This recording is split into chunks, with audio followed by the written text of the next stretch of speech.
Europe 1 Soir, 19h-21h, Pierre de Villeneuve. Et avant de redonner la parole à Catherine Ney, Jean-Claude Dacier et Paul Melun, quelle gauche demain? La gauche va-t-elle parvenir à s'unir malgré, je dis bien malgré, la France insoumise? Et justement, en parlant de LFI, écoutons ce que disait Manon Aubry ce matin. On n'est pas dans une idée d'imposer quoi que ce soit à qui que ce soit. L'idée, c'est comment on arrive à construire la victoire. Moi, c'est le seul truc qui m'intéresse ce matin. La question, c'est est-ce qu'on a le temps de négocier un nouveau programme? Je suis pas sûre. Et puis surtout, il y a pas longtemps de cela, il y a 2 ans, on s'était mis d'accord sur un programme commun qui était signé par toutes les organisations.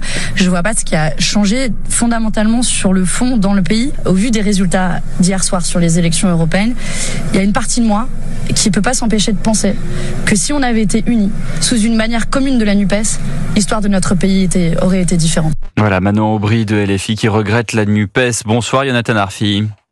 Bonsoir. Président du CRIF, le Conseil représentatif des institutions juives de France. Vous vous insurgez sur Twitter cet après-midi en mettant en garde contre toute alliance de la gauche avec LFI. Raphaël Glucksmann l'a d'ores et déjà exclu. À qui vous vous adressez ?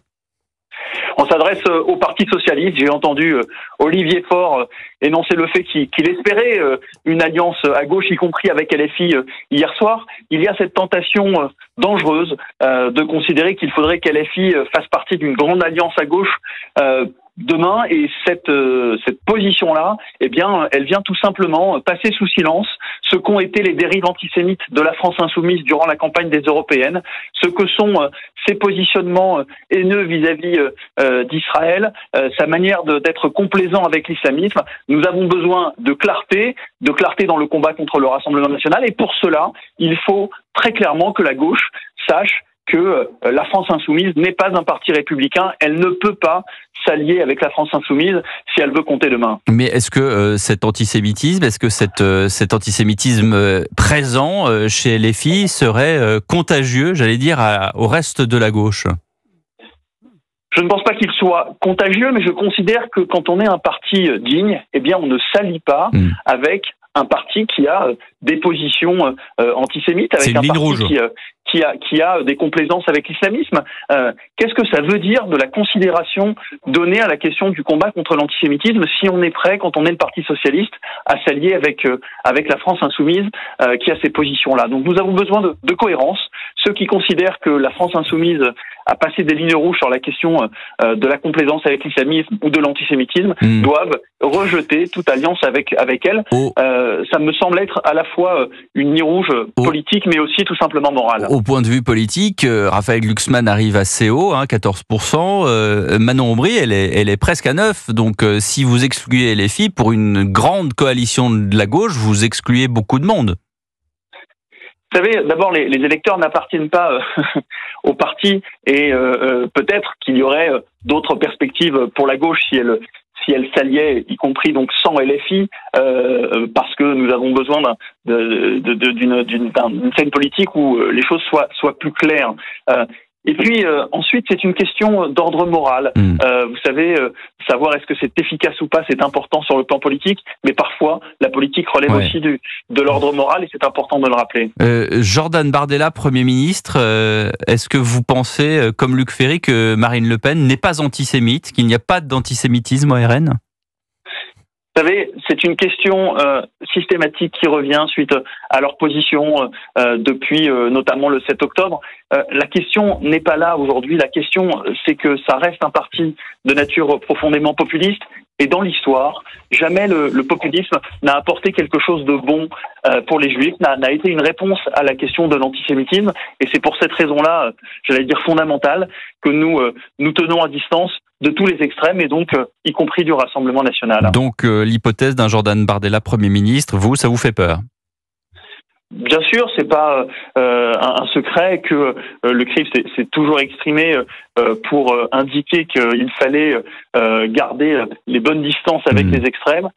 Les extrêmes de chaque côté partagent une forme de populisme, évidemment avec des modalités d'expression très différentes, avec des histoires très différentes, mais fondamentalement, c'est un danger pour la démocratie à nos yeux. Merci beaucoup Jonathan Arfi d'avoir été avec nous sur Europe 1, président du CRIF. Catherine Ney, vous vouliez parler des députés. C'est vrai que d'une certaine manière, ils sont remerciés, sine die. c'est une dissolution pour eux. C'est très violent parce qu'ils ne sont plus députés depuis hier soir.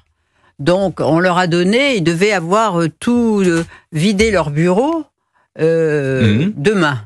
Et donc, les questeurs ont essayé de négocier que ça se fasse jusqu'à mardi prochain. Mais vous voyez, pour les députés qui habitent en province, il faut tout déblayer, y compris ceux qui seront réélus peut-être et qui retrouveront peut-être leur bureau. Parce que il faut tout nettoyer. Il y a 3 semaines et là, il y a des contraintes. Et en tous les cas, leurs attachés parlementaires ne sont plus payés depuis hier, donc ne sont plus en fonction et sont mis à la porte. Et ça, il n'y a pas de chômage pour eux.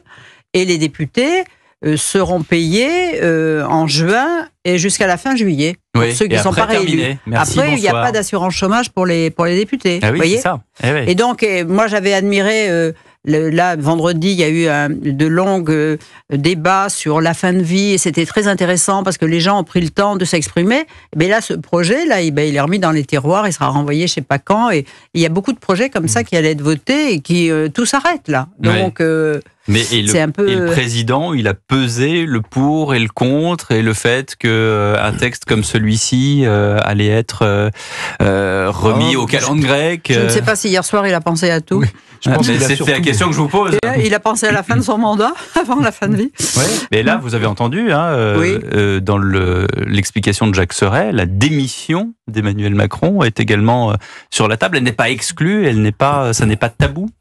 La cohabitation, franchement, avec le Rassemblement national, va pas être facile. Même si le Rassemblement y met du sien, même s'il arrange un peu son programme qui est excessivement dépensier. C'est pas un hasard qu'il y ait une réaction de la bourse négative et que les taux d'intérêt ont bondi. Il faut falloir faire attention quand même. Le pays n'est pas dans une situation économique. Si on avait de la marge, je dirais allons-y, dépensons.